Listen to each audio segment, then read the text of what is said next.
იწყება ერთ-ერთი გამორჩეული ფინალური პაექრობა 97 კილოგრამი.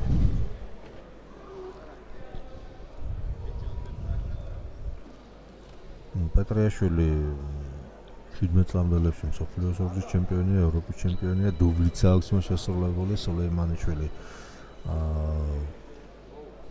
23-იანებში ფინალისტი არის ევროპის.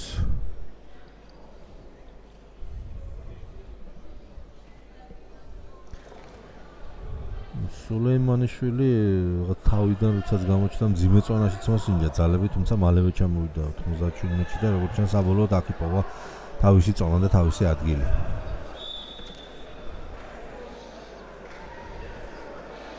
შედეგიც თქონდა პეტრიაშვილს ფიში შესვლის.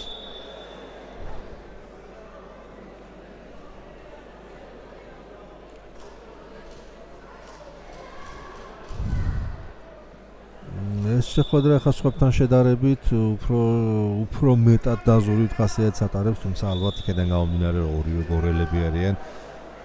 გასაგებია ესეც. თუმცა ტემპი ამასაც კარგი აქვს და აი ახლა მორიგი რაღაც სტელობები ხალიჩაში სულეიმანიშვილი პიპივიქით მან მიდენა. ახლა ხალიჩის კიდე სანუფო პეტრიაშვილია და წამოაყენა სასულოდ 4 და 54 დასრულება.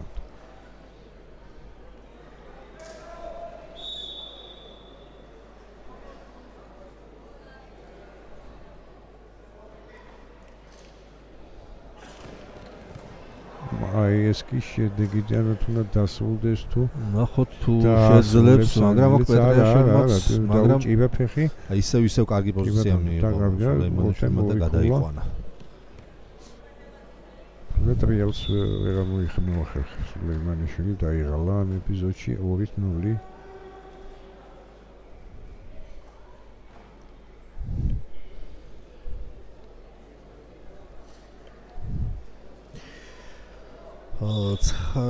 წუთი და 19 წამით რჩება პირველი პერიოდის დასრულებამდე 2-0 გახლავთ სულეიმანიშვილის სასარგებლოდ ანგარიში.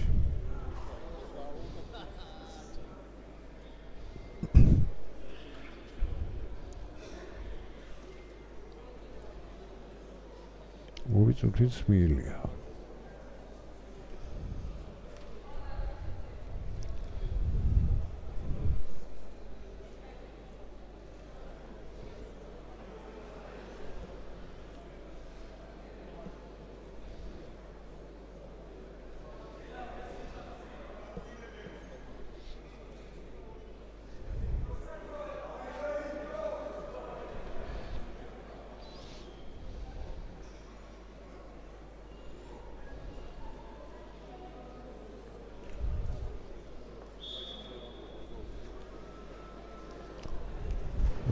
ახლა ორი პასიური იყო, არც კი დაახლოებიან ერთმანეთს.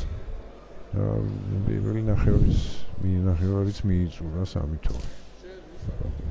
2-0 წინ არის მერაბ სულეიმანიშვილი. აშკარა ორივე უფრთხის ხა მოწინააღმდეგეს. მოდებიან მეორე პერიოდს უკვე და პირველიც დამთავრდა. 2-0 ასეთი ანგარიშით მოიგო პირველი პერიოდი მერაბ სულეიმანიშვილმა. შეგახსენებთ რომ ეს არის გორელთა ფინალი სულეიმანიშვილი პეტრიაშვილი.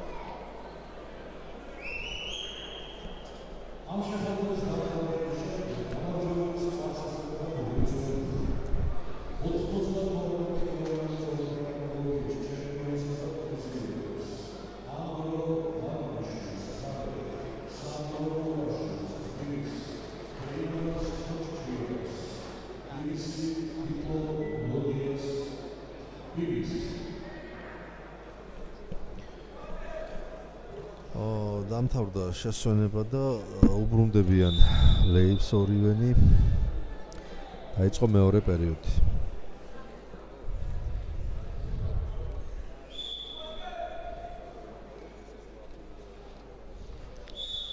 ახლა სულეიმანიშვილს და მოუწოდა რომ ფრთხილად ეჭიდაოს, ანუ სახეში ხელი არ მიარტყას მეტოქეს.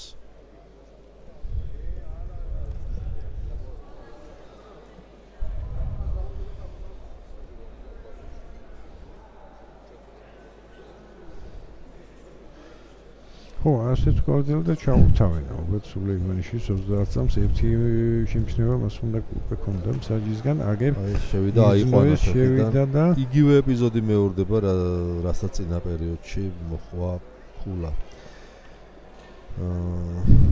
პეტრიაშვილი ახლა ცდილობს რომ კონჩეტევა, მაგრამ უკვე ორი ქულა მისცეს სულეიმანიშვილს და ისევ აგრძელებს შეტევას, ნახოთ ახლა ჩოგჯეინდა თუ დაატრიალებს, თუმცა რაღაც დიდი ენერგია ამისი არ ეთყობა და ალბათ არ ცურული.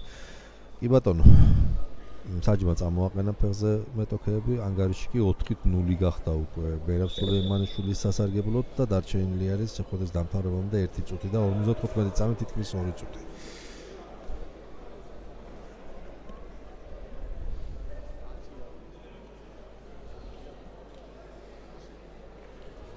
პეტრიაშვილი ჭაბუკებშიც და წინა წლებშიც ყოველთვის ტოვებდა ესეთი ჭკვიანი მოჭიდავი შთაბეჭდილებას, მაგრამ აი აქ ეხლა ვერ ვიტყვი რომ რაღაცა თავისი ინიციატივის თავზე მოხვევა შეძლო, ვერ აიღო ხელში ინიციატივა. პირიქით, რასაც ხედავთ, ჯერჯერობით ანგარიში დაწინაურებული არის სულეიმანიშვილი, რომელმაც ორივე ეპიზოდში, როცა 2-2 ქულა მოიპოვა, ეს მოიპოვა ძალიან რთულ პოზიციურ ბრძოლაში.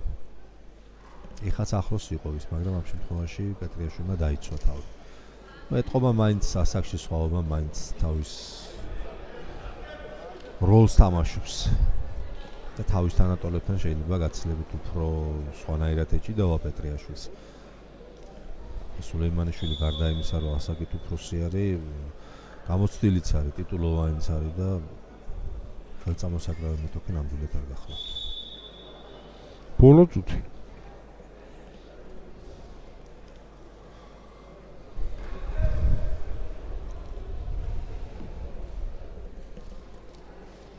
ხო, დარბაზის მიჩუმდა, ხო, გორელია. რაღაც არ ხმაურობდა.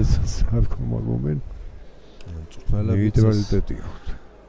დარბაზის მსვლელებიც არ უზიან სეკუნდანტებად, არც ერთს უფრო მეგობრები უზიან.